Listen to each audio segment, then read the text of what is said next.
I'm DM Green, and today on In the Dark Mind, we're looking at one of the most prolific serial killers in American history. A man who hid behind a quiet smile, a blue-collar job, and a bland personality, while secretly murdering dozens of vulnerable women for nearly 2 decades.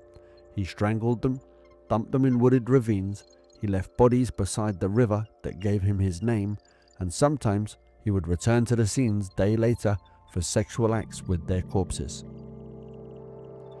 He blended in so perfectly that investigators interviewed him multiple times and still let him walk away. This is the case file of Gary Leon Ridgway, the Green River Killer. Gary Ridgway was not charismatic, he was not charming, and he was not theatrical like Bundy. He wasn't violent and chaotic like Chikatilo. He wasn't intelligent and articulate like Kemper. He was ordinary, blank, forgettable, a face that would vanish into a crowd, and that's exactly what made him so deadly. Let's break down the psychology behind America's most prolific confirmed serial killer. Ridgway grew up in a small working-class family in Washington state. Behind the suburban facade was a household dripping with dysfunction. His father frequently talked about serial killers, shared stories about sex workers, told Gary he wished he had a better job and a better life. His mother dominated the home, controlled the boys, bathed them well into adolescence, forced obedience through fear, publicly shamed Gary for his bedwetting. These humiliations would burn deep. Ridgway, like many killers, internalized a mixture of anger, sexual confusion, resentment, fear, and emotional numbness. He became quiet, compliant, withdrawn, not because he lacked emotion, but because he learned to bury it. Ridgway's IQ hovered around 80, which is borderline impaired. He struggled academically, he struggled socially, and he never developed a strong identity. But he had traits that made him surprisingly effective as a serial predator. He craved routine, he followed patterns, he blended into blue-collar jobs. He mimicked normal behavior, he knew how to appear harmless, and he was obsessive about avoiding detection. He wasn't smart, he was methodical, and sometimes methodical beats intelligent. Ridgway's first act of violence would happen at just age 16 when Ridgway lured a 6-year-old boy into the woods. He stabbed him and the boy survived. Ridgway told the police he wanted to see what killing felt like. This was a red flag. This was the origin moment. But after a brief investigation, nothing happened. He was too quiet, too unremarkable. Everyone forgot. Ridgway didn't. As Ridgway reached adulthood, his marriages failed, his sexual obsessions grew, he visited sex workers constantly, and he developed a fixation on domination. He viewed women as disposable, and he fantasized about strangling them during sex. He hated the women he paid, but he needed them sexually. That contradiction became the psychological engine behind his killings. He later said, "Killing them brought a peace to my life. It calmed me down." The fact that he could say that with emotionless clarity is what separates Ridgway from almost any other killer that we've covered. Ridgway was married multiple times. He had a son, he attended church, he worked steady jobs, he owned his own home, and he mowed his lawn and smiled at neighbors. He was a nobody, and nobody is the hardest killer to catch. He wasn't theatrical, he wasn't impulsive, he wasn't loud or proud, he wasn't curious about fame, he didn't keep trophies, he didn't brag, and most importantly, he didn't draw attention. He simply killed and went back to his routine. This made him nearly invisible, and by 1992, he was ready. The murders were about to begin. Ridgway didn't stalk celebrity victims, he didn't chase headlines, and he didn't hunt in upscale neighborhoods. He targeted the women that society ignored: sex workers, runaways, homeless teens, and vulnerable girls desperate for money. He killed them quietly, systematically, and without remorse. By the time the investigators realized what was happening, the body count was already out of control. In July 1982, a truck driver spotted something floating near the banks of the Green River. A body, soon followed by another and another.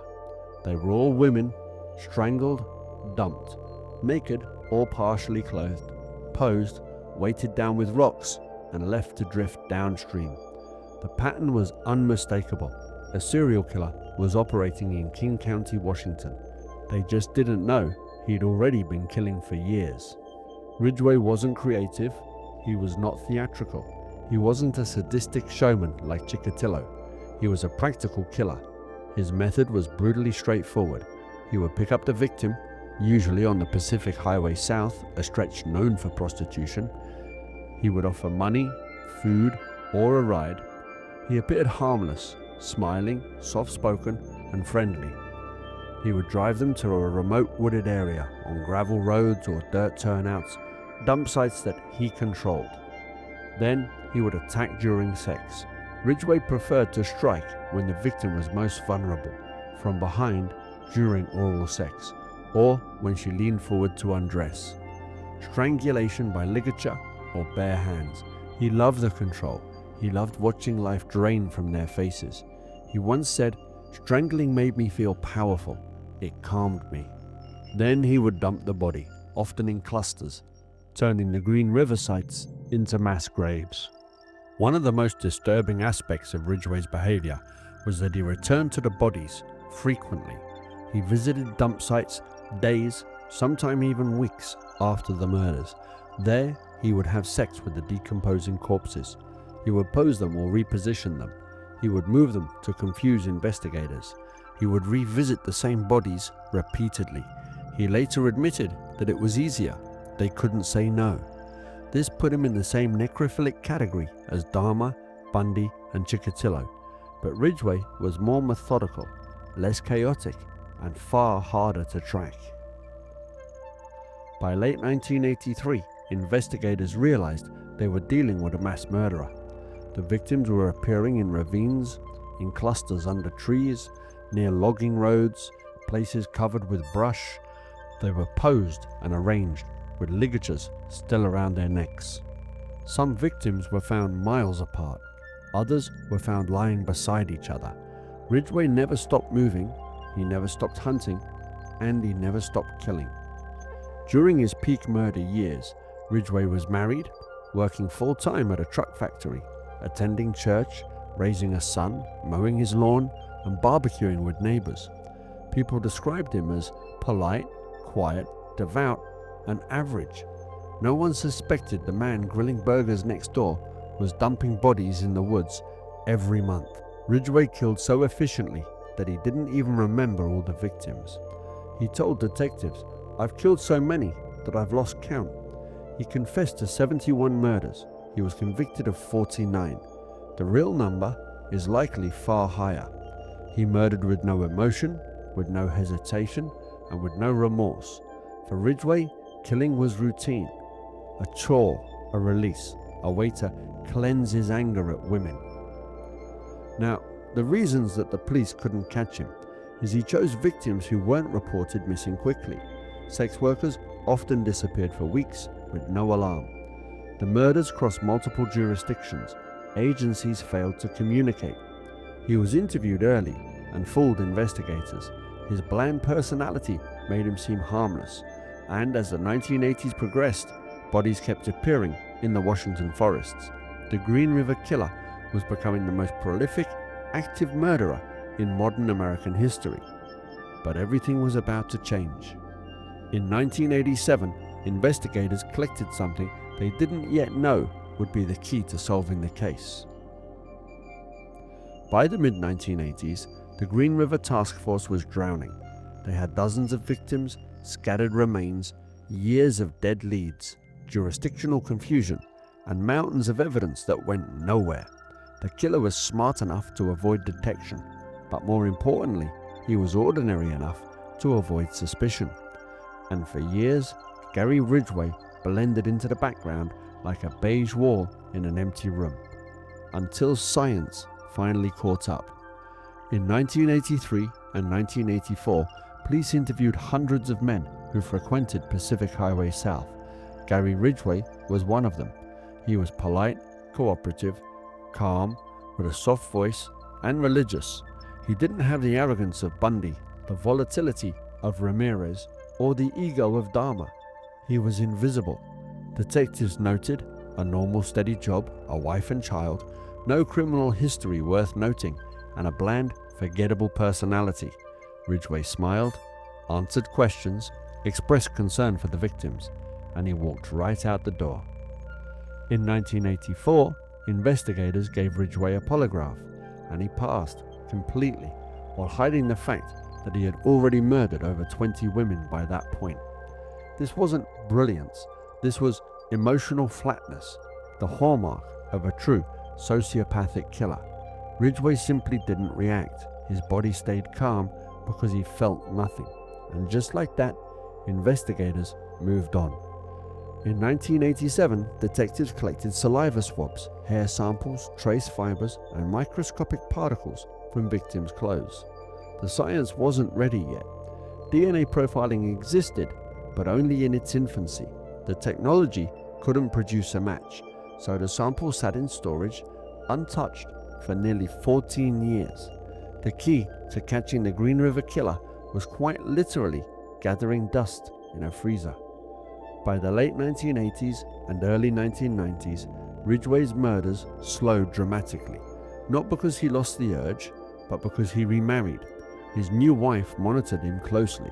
Police presence increased and surveillance intensified along Pacific Highway South. Even so, several victims were killed during this period, their remains discovered years later in the Washington woods. But Ridgway wasn't done. He had just become more careful.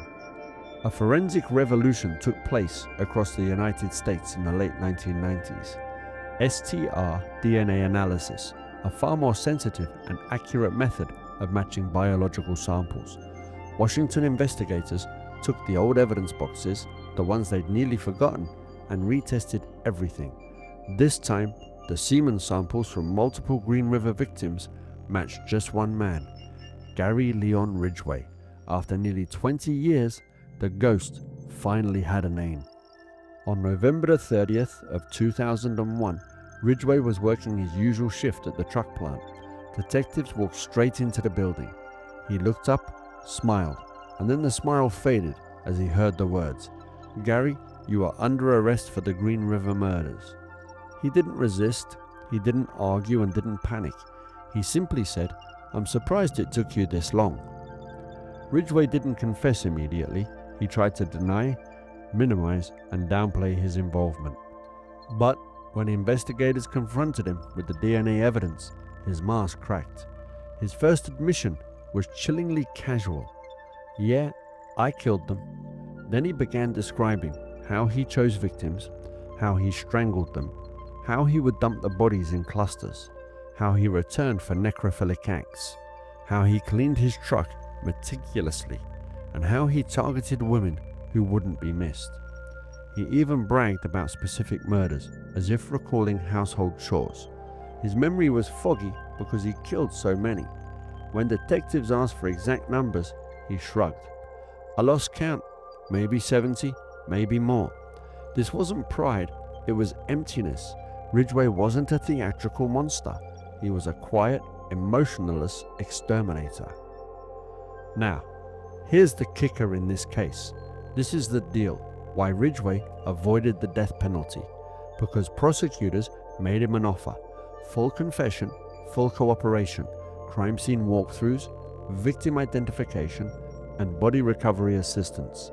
In exchange, there would be no death penalty. Ridgway accepted instantly. He wasn't afraid of death, but he loved the idea of staying alive to control the narrative. Over months, he led investigators to forgotten dump sites, he recreated murders, and explained in chilling detail how he stayed hidden for decades. Ridgway became the tour guide of his own killing fields. Now, Ridgway had confessed to killing dozens of women, but numbers didn't capture the horror. Detectives estimated 71 or more murders.